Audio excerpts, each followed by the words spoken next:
I have 4 cards. One has a blue back, one has a red back, one is a king, and the other is an ace. There are 2 blue cards, 2 red cards, 2 kings, and 2 aces. Which cards must I turn over to determine whether every blue card is an ace?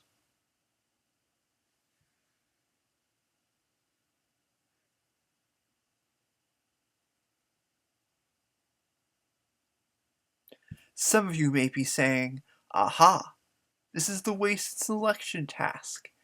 You have to turn over the blue card and the king. But this is slightly different from the Wason selection task. We have to turn over the blue card to make sure it's an ace. Otherwise, the rule isn't being followed.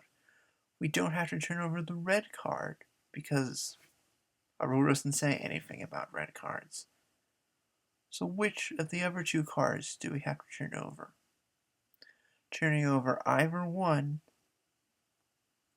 could prove or disprove the rule. If we turn over the king and it's blue, we know the rule isn't being followed.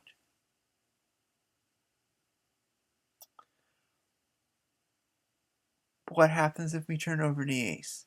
If we turn over and it's blue,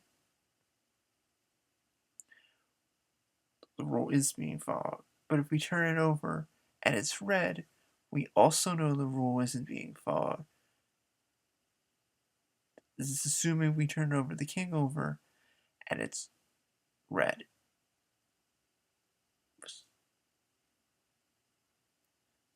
Because this is assuming we haven't turned the king over yet. If we turn over the ace and it's red, the king has to be blue because there are only 2 blue cards. These 2 riddles, the Wason selection task and this one, illustrate the converse fallacy. Just because the conditional statement is true does not necessarily mean the converse is also true. Bye.